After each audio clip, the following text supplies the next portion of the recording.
Oh my goodness, my dirty hair. But we are live. We're going to give this a couple minutes for people to come in to the chat and whatnot so they can do what they got to do. It is just me today.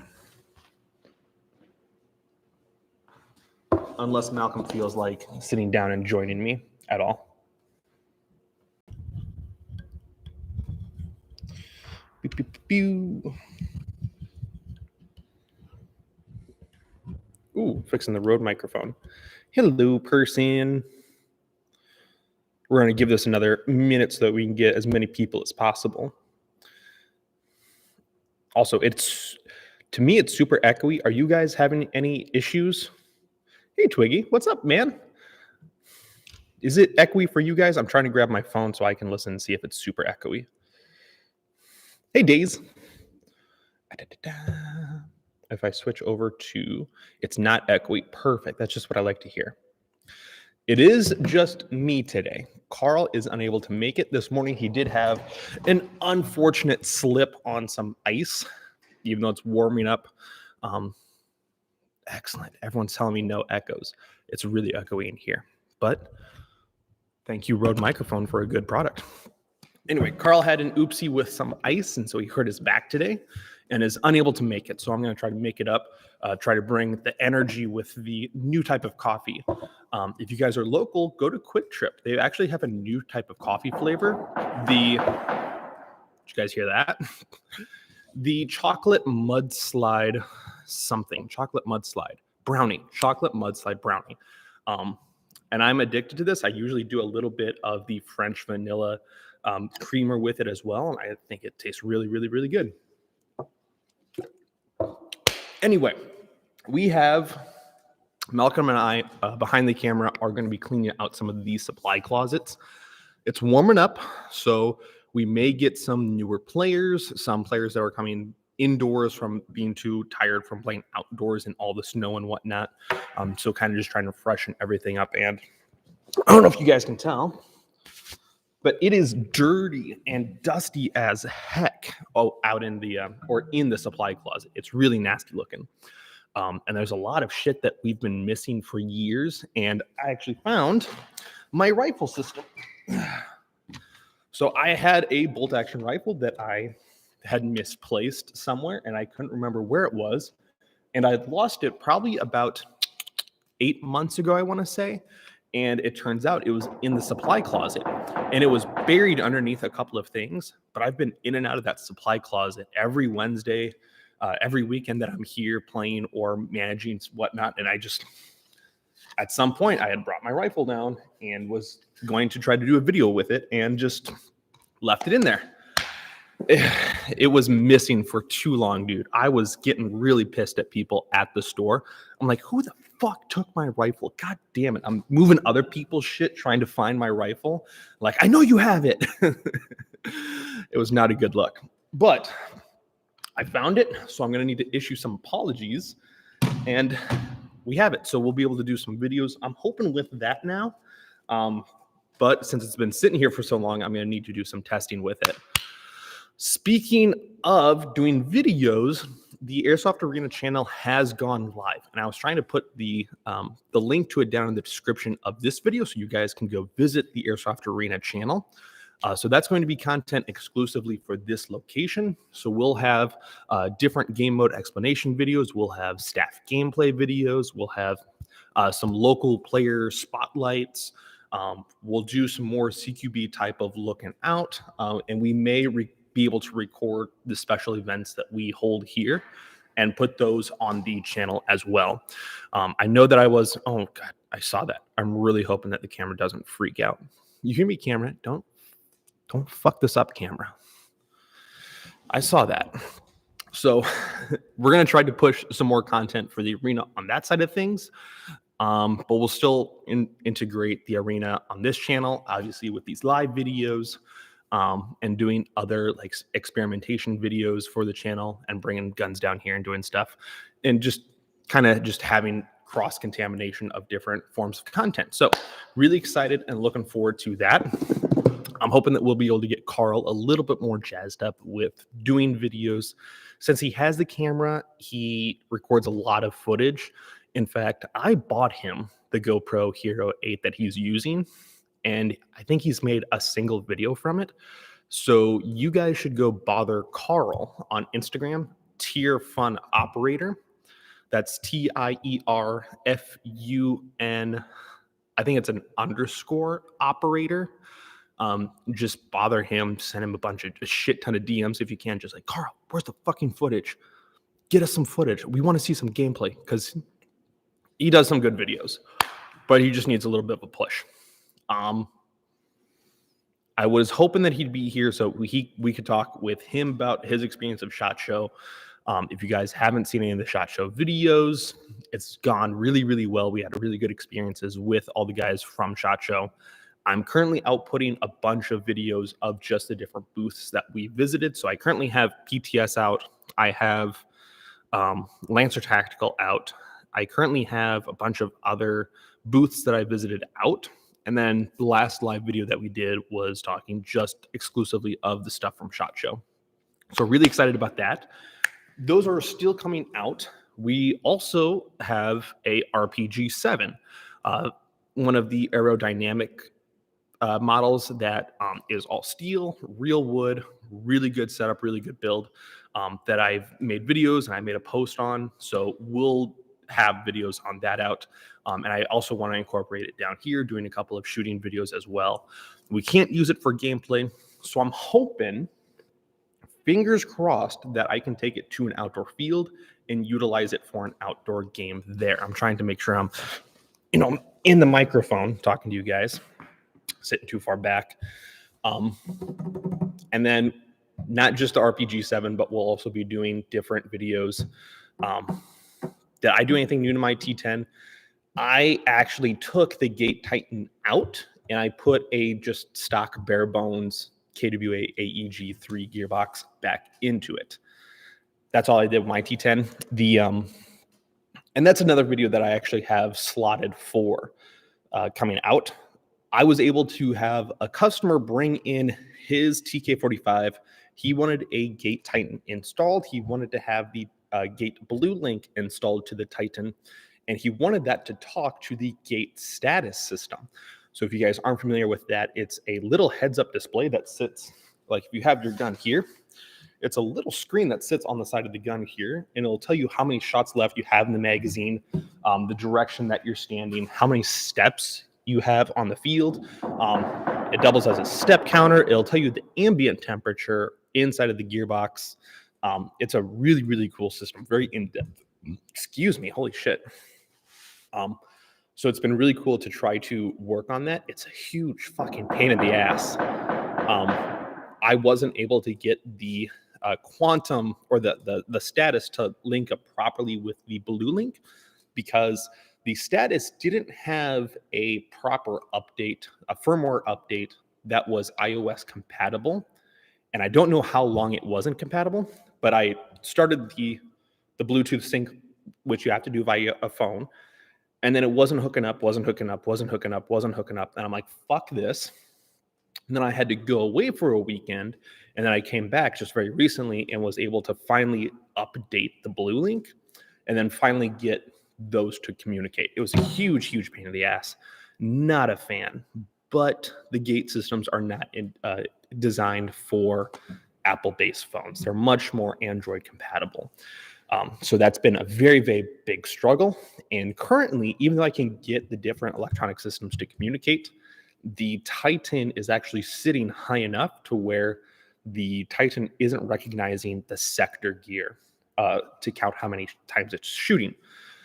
So I need to rip it all back apart and install it a little bit lower. So I'm not looking forward to that at all. So that'll be a cool video. It has a lot of really cool features, and I'll let you guys know what it looks like and how it operates. That's another video that I have coming out. I'm trying to also watch the chat here. And the numbers, people keep popping in and out, which is cool, which is fine. That's what I have this for. What else do I have slotted? The SD6, really excited. So here's the thing. Are you guys familiar with JK Army, one of the overseas distributors for airsoft guns and accessories that are maybe not properly licensed? I'm going to say that. Of the stuff that I have ordered from JK Army that's kind of on that line of licensing issue, I had one or two things get seized by customs because they open up the boxes and they're like, that looks a little too similar to the SIG shit that we're not supposed to allow to come in. So JK Army now has had the full lineup of the SIG folding stocks. So you guys know that they have, the traditional folding stock and the collapsible stock. But the SIG also produces like a thin version, a little bit longer of a version, one that has a cutout for visors and maybe full face masks. So I definitely would like to try to figure out if those are compatible. And here's a great thing. Even though I love supporting actual branded accessories and products, it's very, very difficult to do so when shit like the visor stock that has a big fucking cutout in the middle of the stock for a full face mask or a gas mask. The real one is $250 or $300. It's one of those numbers. But if I order from overseas, it's $120. That's a little bit more manageable of a cost associated compared to the higher amount. So I'm going to take a little bit of a risk. I'm going to try to go with that. But I want to take the SD6, the new Simon manufactured ones, and I want to make that like a really Gucci build. In the terms of the AK guy with the most recent Black Rifle Coffee video, this beautiful bitch will do semi in full auto, but semi is broken. What do we got here? Stick socks. Yeah, jkarmy.com. Just search JK Army. And then if you go up into the search bar, do it on a browser like a laptop system here. It's not really phone compatible. It has a little bit weirder of a layout. So it's much better if you view it via a laptop system. I'm going to tell you that. And then just search up in the bar folding stock. And they've got them in black or bronze. Obviously, we're all favored for the black models. So that's probably what I'm going to get as well. I also found from Lilacs, they have an MP5 to Picatinny stock adapter. So the whole point of the SD6s is they come with that full stock or that collapsible stock. Well, I'm going to take that Picatinny adapter, put it on the back, because the battery compartment for the SD6 is up in the handguard. So then I can have a folding stock and I don't have to worry about battery compartment space because those bitches are way up front there. And actually, I thought I saw somewhere there was a SD6 handguard. So we don't have the typical the grip textured front end, the weird tubular one. Something a little bit more modern. SD6 handguard. Well, that's the M-Lock one, but I need something that's going to allow for battery compartment space. These are not the results that I initially wanted. I'll do some more research. So that's coming out, and I'm going to be ordering a bunch of parts for that. Fuck, there's a bunch of parts that I need to fucking order. God damn it. But so much cool shit I want to build. What else? We have a video of the Avalon spring disassembly video that's edited and coming out pretty shortly. I actually wanted to do, well, here's a couple things. So for the arena space here, and I'm also worried about my hair here. For the arena space, Carl wanted to do like a pistol and shotgun indoor game. Now the shotguns needed to be a pump action, but the pistols needed to be a standard magazine, non-HPA, non-drum mag system. So kind of like bring it way back to basics with the pump action shotguns, spring or gas powered, and then just regular basic pistol builds. I think that would be a fun game. The issue is that a lot of people that would want to run pistols have the pistols really heavily modded out with those magazine adapter systems. So it's kind of, we're still a little bit of a toss-up with that. So what do you guys think? Would you be interested in like a basic ass shotgun and pistol game for a night? I personally would like to run not so much a game, but kind of just like a shooting competition hangout thing. We have the G&G impact targeting systems, the ones with the blue balls on the front of the disc. BB impacts it, lights up, it counts as a hit. So you have to set them up in a room or a couple of buildings, and then you have to, as a shooter, go through the buildings, hit all of the targets, and then just work your way around. We also happen to have a Texas Shooting Star, and we can also get a bunch of the KWA tins that you can shoot and knock down. And we can, just make a day of it where we can score based on time, we can score based on accuracies, we can score based on team stuff. We can kind of do like almost an IPSCA type of day. I think that would be a lot of fun. Yes, that's funny because we were talking about the Liku Tactical guys with the T-Rex arms. We were watching that video again just the other day. That Liku aimbot, so fucking impressive and inspiring. So goddamn inspiring. That's exactly what I'm talking about, and what we're worried about is that those players would unfortunately have a negative impact. Large VFC Avalon versus the KWA T10. Drippy, honestly, I am very partial to both. I have in my collection a huge collection of the Avalon series, and I have another huge collection of KWAs. Both are great for their own individual reasons.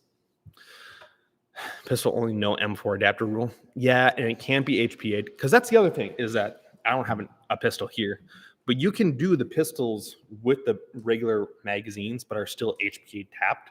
So you can get more consistent gas consumption or gas pressure through the entire system. Now it's a bitch to try to disconnect that hose, put in a new magazine, and then reconnect it. But people will do it. I have seen guys with up to 2 or 3 lines of spare magazines. So they have the one in the gun, and then 2 other magazines with lines in here, so that when they need to reload, they're pulling the entire magazine and the line out, putting it off to the side of their kit, pulling the next one, and then when they're back in cover, they'll take the empty magazine, disconnect it, and then reattach it over here to a fresh magazine. Very intricate for no reason. Here's some other bullshit. I've also seen guys run AEG guns. God damn it, I'm sitting on my shit.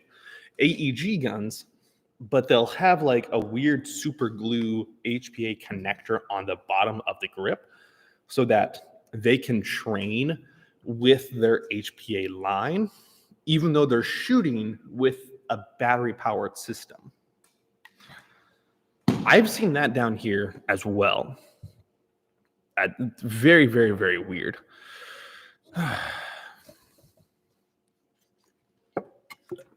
I don't get it, but that's Airsoft. You have the freedoms to build your shit to whatever you want, and if people want to run it that way, then they can run it that way. It doesn't make sense to me, but it doesn't need to make sense. What other games were we talking about? Obviously, we do the lights out, where we take all of the overhead lights out and we just turn them all the way off. We have some ambient lights, like the light back behind you guys that is facing me, the yellow one right here. We have the exit lights. Over here, we usually have some type of territory lights. Actually, I'm going to go plug it in and show you guys.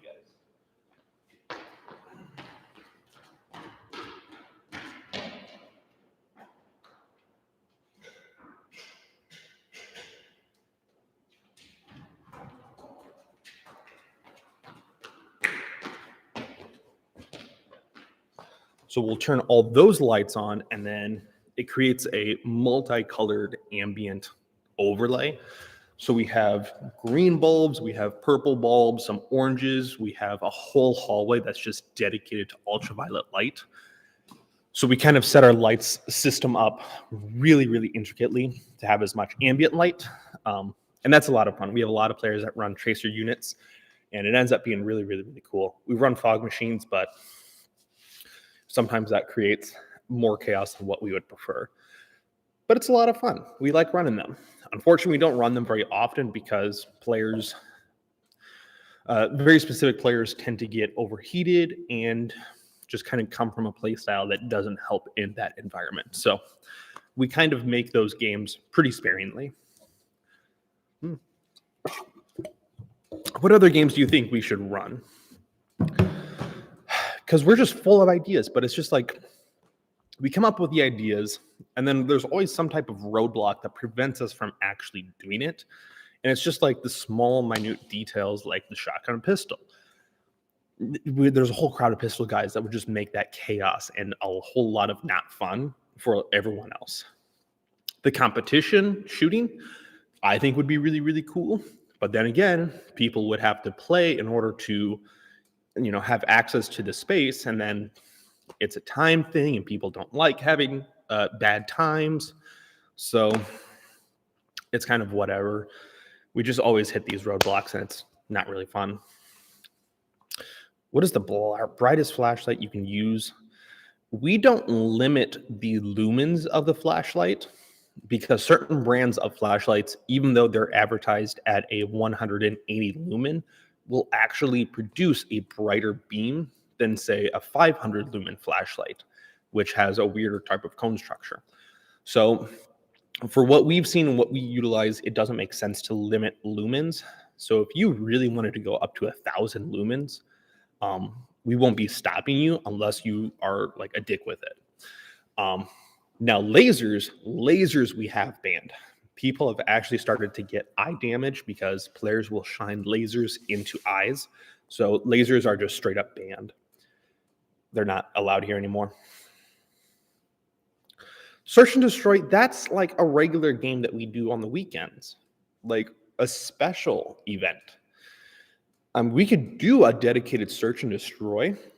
Oh, we've talked about doing like a Tarkov game, but there's like immediately, like really quickly in the conversation, there becomes a whole lot of disagreements as far as how it would need to be run, and just it wouldn't work out. Tarkov just wouldn't work out in this volume of space and how people would need to move and interact with each other. That's much better situated in an outdoor environment where there's significantly more space. I'm hoping in the next couple of years, as we kind of move this location to another spot, again, fingers crossed that it opens much, much sooner than we anticipated, then we would actually maybe be able to do a Tarkov, because we would want to, make this indoor space significantly bigger for you guys, so we can have a nicer indoor engagement that is not in the basement of a bullshit mall that has water filtering through pipes every time someone flushes a toilet. But that's where we are right now. What other games have we talked about? I mean, we could do a very specific search and destroy, but it would need to be one of those timed things. We were going to do something with like a nuclear reactor design, where we have the electrical building, the one in the center that has the big power switch on it. We were going to pull all of the interior wall divider stuff and just make it into like a nuclear reactor office hub space. So like the big blinky lights and the instrument panels and kind of the crooked walls that display all the instruments. We were kind of going to make something like that. And I think it would actually be a lot more fun to incorporate games around that specific environment. Oh, and in the far spawn, we're going to make a bank vault. That's what we're hoping to do, but it's all kind of dependent on lumber prices, and it somehow acquiring a very big door. I think it'd be really comical to have like the really big circular vault that opens and closes, but we can do like a square, regular, rectangular one. But we'll do special games around that as well. What other required permits that you need to open your own airsoft field? I don't know a whole lot about permits. It mainly comes down to business permits, how you have to categorize the airsoft business as a field within your specific state and county, excuse me, and the insurance. The biggest thing is the insurance. That's what a lot of people don't understand. They're just like, yeah, we're going to open a field and we're going to make people sign waivers. Well, the waiver doesn't mean that the field itself is no longer responsible for any type of incidents. It's an additional step that is required that the insurance company requires, right? So even if you have players signing waivers, you still need the insurance that if emergencies do happen, that the insurance can cover it, right? Just because you sign a waiver doesn't mean that it completely eliminates the field from being responsible. So, and you can also kind of tell when fields don't have the proper insurance set up because there's one and kind of a second one, airsoft field insurances. There is one insurance company that will do just airsoft fields. There's another that will do adventure parks and kind of encompasses airsoft and paintball. So we go directly to the airsoft exclusive insurance company. And we make sure that because there's the only one insurance company for airsoft, they follow the same exact rules. So we have the indoor rule set, and there's a couple of fluctuations for the rules, and then they have their outdoor rule set, which again has a couple of fluctuations. So for example, that insurance company, if you are an indoor field that allows up to 400 feet per second, then everyone needs to have full face covering. Full eye covering, full face covering, even down to gloves. That's how I'm trying to think of the word. It's right on top. That's how strict those rulings are. Now, we don't want to require everyone to have a full face mask and require gloves. So we're in that 350 feet per second cutoff market, which means that we can let players choose if they want to have lower face protection. Obviously, eye protection is a must, but at that 350 feet per second, it's a 10-foot minimum engagement distance. And then I think there's even one below that, which is a 1 joule, about 330 feet per second, and they have way stricter rules. So we're kind of in that happy middle. What I don't agree with this insurance company is that they state that there can't be any more than 3 steps of elevation. So we used to have in this building right here a little crow's nest that players could go up into and shoot from an elevated position. Well, it turns out that because that is 4 steps of elevation, players can't go up there. So that's why it's roped off. Players aren't allowed to go up there anymore. We used to have another one way farther out on the far side of spawn. We've kind of dismantled that, and players are no longer allowed up there, again, because of those insurance reasons. And they also say that ramps are more dangerous than steps, which I don't agree with that. That's kind of bullshit. But again, that's what our insurance company requires. So to make sure that we can still provide an indoor field, we have to stand by those rules. It's very, very critical information. I do carry a Glock 19. Yes. I'm not going to show you, though.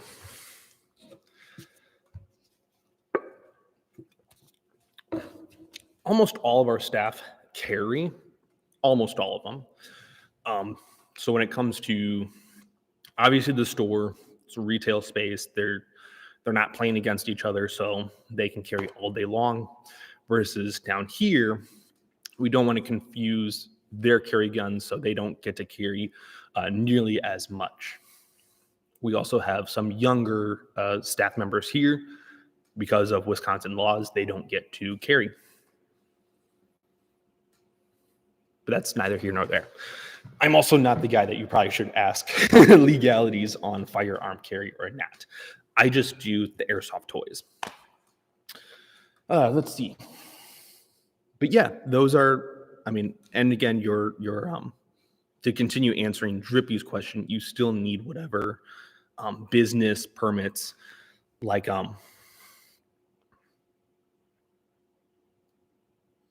whatever federal state thing says that you are allowed to um, own this space and be the owner and sell products. And I don't exactly know what that form number is, but those are all, it's a lot of bureaucratic hoops that you need to jump through, and it's very annoying. Not to mention our point of sale system. God damn it. That's another video that I'm going to make. But I need to get some tagging grenades. So our QuickBooks point of sale system, which is what we use in order to make transactions through the business, every single 2 years, they make us re-up with phone registration, and they outsource all of their stuff to other countries. And it is so hard to understand when these individuals have really poor English translations, and it's just not a lot of fun. It is not a lot of fun, and I have to sit on the phone for up to 5 hours, and I get so heated. So we're taking some of our old computer towers, and we're going to bring them down here, and we're going to beat the fucking shit out of them.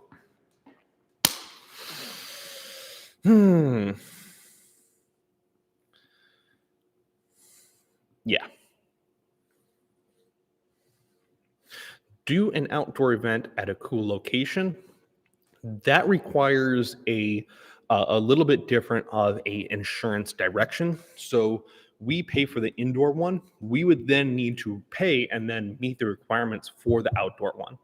Even though it's one umbrella company, we still need to sit in a very specific classification of what rule sets we are going to enforce. And that, has a little bit different of a payment system, because when you go outdoors at different locations, there's a higher cost associated. And obviously, I'm not really, really good friends with any of the other outdoor event coordinators, so I don't know what cost is associated. I can make very rough guesses on different cost of insurances, and how much it would cost for me to have staff provided in order to make sure everyone's playing safe by the rules, providing all of the different stuff that you guys would be interacting with, like the really cool radar dishes that you guys would be able to go to and then disconnect a bunch of wires, and then,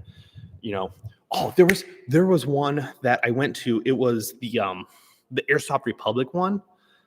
Was it Airsoft Republic? They had a really cool electronic system where it was computers that were remotely powered. So you had a guy with a computer, a laptop in his backpack that he would have to then run a dongle into the hardwired computer in order to get encrypted information. And then he would have to disconnect it and then bring the encrypted information back to the fob. And you had to do that undercover and just work really, really well. It was super cool. But in order to provide stuff like that, there's a significantly higher cost associated with those toys for you guys to interact with. Oh, thanks, man. M8 the Sniper. Thanks, man. I really appreciate the support. I'm just doing my best. Trying to do my best. What other questions you guys have? I would love to do an outdoor location. It is so hard to do an outdoor location, though, because there's just not a whole lot of well-built locations that aren't falling apart, don't have asbestos, or are close enough to major highways and interstates that are accessible to the player base. Those are just a couple of the three things that we kind of look at when gauging these different outdoor events and coordinations, outdoors events, when we attend them. So we could utilize another outdoor field as a location, but then that's not bringing anything new to you guys as the player base. What's really fun for me is always experiencing a new location, somewhere that no one else has been to, so I can maybe get unique content, but also I have to react in a new type of manner and have clear communications, good teamwork, good movement, good cover, so on and so forth. That's what I really like to do.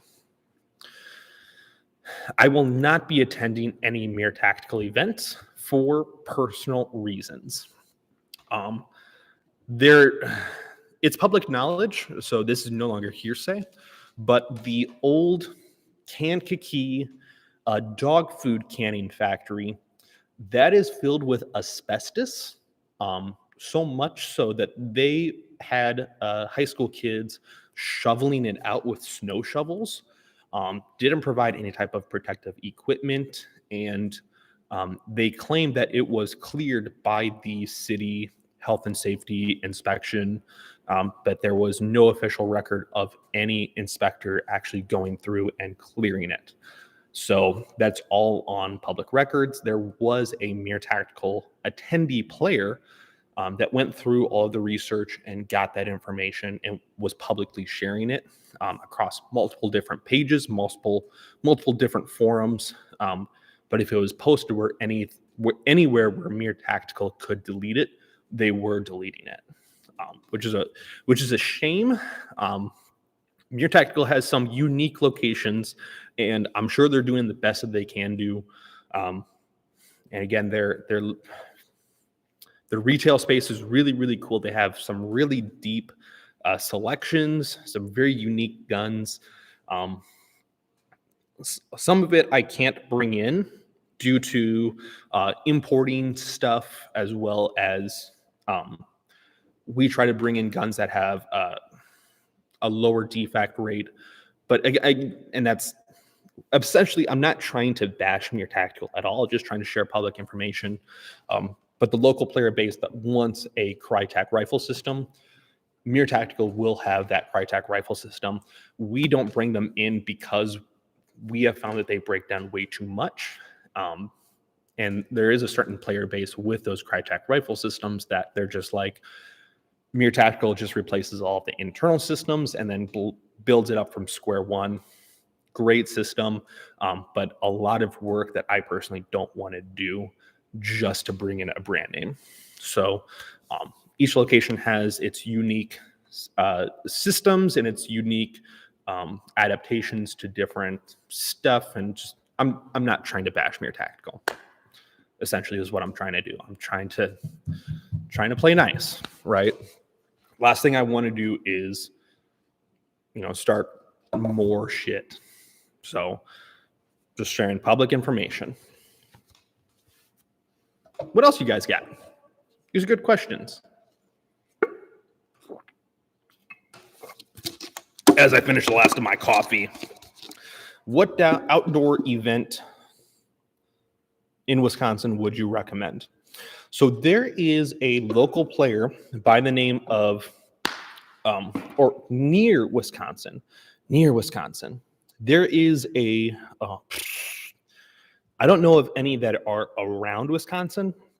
In Wisconsin, there's the American Milsim Northern Front, which is hosted either at Blackouts or at Action Sports up in Mauston. And those are really, really good fields. I really like the American Milsim setup. There is also a local player by the name of LZ Lima Zulu, who hosts his own event called Ship of Fools. And he hosts those at Apocalypse Paintball. Those honestly are the most fun of Milsim events that you can attend within Wisconsin, because you can go as hard in the paint as you want, or you can go as casually as you want. So it's a really cool, unique system where it's the entire military setup versus a bunch of pirates. I wish I had another thing to represent the pirates. So the military faction gets broken down into Navy, Coast Guard, Army, SEALs, and something else. And each one has a very specific camo pattern associated with it. And each camo pattern has different type of rules and regulations. For example, Navy SEALs have the advantage of forward deploying for every for every start of the new rotation of game, versus the Navy is able to include corpsmen in their casual ranks, and they can heal everyone really, really easily. The Army exclusively allows the heavy machine guns or the sniper rifles So if you're in any of the other military factions, you can't run a machine gun or a sniper rifle. That exclusively goes to Army and Army camo patterns.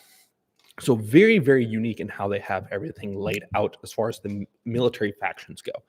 And then you have the pirates. The pirates they just have the most casual of camo regulations, blue jeans and a Hawaiian t-shirt. That's usually the minimum requirement. But I've seen players do full pirate getup, people in banana suits, people in just ranger panties, no top and no pants. They'll run those. The last couple of years, our group of guys have ran as maids. So the black and white kind of really low skirt and then like the lacy tops and whatnot, we'll run as maids. So for the pirates, they are allowed to run everything under the sun, but there is no faction specifically designed for medics. So what they do is, with the pirate side, is they'll usually associate a couple of players as the medics for the day. The maids, while not allowed to run machine guns or snipers with the rest of the pirates, they are the ultimate medic. So they can go up to anyone that they want. They can bandage them up and get them back onto the field. It's a really, really cool system. And it's very, very, very silly. The individual missions that each side has is very intricately timed out as far as who gets what mission first and in what order. So, for example, there's the pirate objective of getting the SAM turret and then relocating it to another position in order to attack the military unmanned aerial vehicle, the UAV. But with that associated mission, the military has the advantage of having the staff members of that event relaying pirate location information to the head base. But as soon as the pirates get that SAM turret up and launchable, then the staff members can't relay any more information to the military when they need to do their missions. It's very, very, very intricate, very, very in-depth.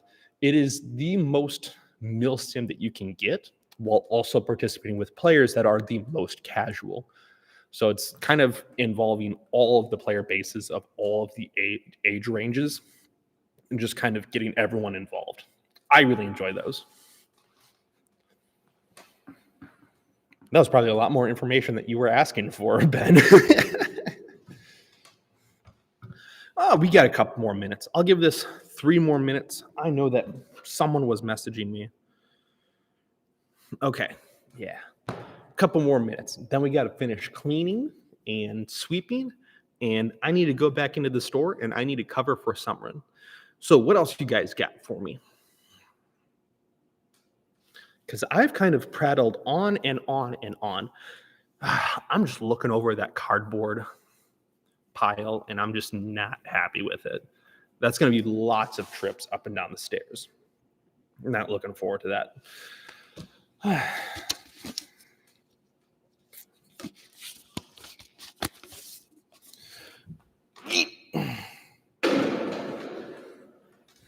Well, if no one has any further questions, then I'm all done here.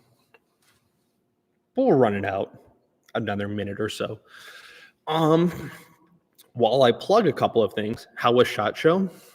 Go watch the most previous live video, or watch any of the other shorter videos that I did. So I did individual videos with all of the SHOT Show booth attendees, talked about all the new products, stuff like that. And then the last live video, I talked about all of the booths in one sitting. I think that was a little over an hour of talking, maybe an hour and a half of just breaking down all of SHOT Show. Short answer, it was really, really, really good. Long answer, just stay tuned for all the smaller videos to come out. And also watch the last live video. Who else do I need to plug? So I'm going to plug the Airsoft Arena channel. If you guys are not familiar, there is the Airsoft Arena YouTube channel, which we officially launched yesterday. So that went up live, and we have one video up We're going to be uploading more videos exclusively to the Arena channel, which are going to be specific to the Arena. So the game modes, explanation videos, gameplays, how to move in the indoor environment, different special game announcements, stuff like that will be associated for the Airsoft Arena channel. And then the headquarters will be just tech work, 5-minute fixes, new products, stuff like that. Kind of try to separate all of those and also try to get as much cross-pollination as possible.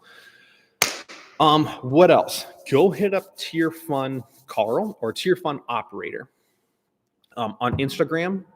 He needs to get more gameplay footage for the Airsoft Arena. So he has the GoPro Hero 8.